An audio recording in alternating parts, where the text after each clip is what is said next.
I'd share this breakfast lunch idea with you today. So I've got poached eggs on a bed of bistro salad, cottage cheese and sourdough bread with a couple of homegrown tomatoes.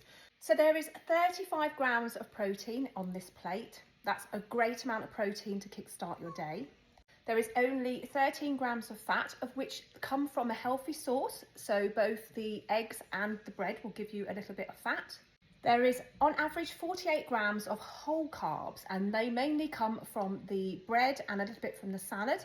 They are whole with only 5 grams of sugar in the whole dish. And of course, for those of you watching your cholesterol, there is only 4 grams of saturated fats in this whole plate. So a nutritious whole food, breakfast or lunch for you to enjoy. So hi, my name's Anita. I'm a second year postgrad in functional nutrition and a former cardiac ICU nurse. And this breakfast or lunch would be ideal if you are watching your cholesterol levels, you are trying to eat healthily because maybe you've got a bit of metabolic disease, you may have type 2 diabetes, or you just may be looking to improve your diet with a high protein whole food approach. Stay tuned, I've showed you how to put it all together. So here's how I made my breakfast. So I've got 2 slices of the Jason's grains and seeds sourdough bread, which is this one.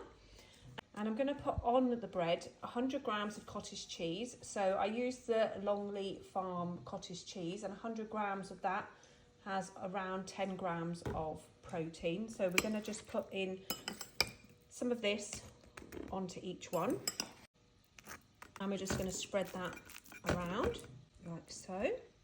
Then we're going to put some mixed Bistro salad, which has got beetroot and the dark greens for a little bit of fibre. There's not an awful lot of fibre in here, but the greens will give some diversity to my gut biome. They've got bacteria on. The fibre in here will help feed my gut bacteria with the nutrients that it needs.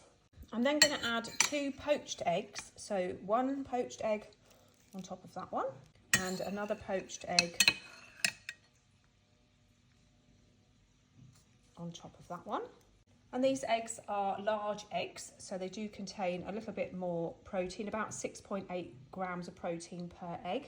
I've added some pepper and some salt, and add a couple of homegrown tomatoes aside for a little bit of flavour. And you can see on the screen all of the nutritional information that you need. So if you've liked this recipe, don't forget to follow along for some more.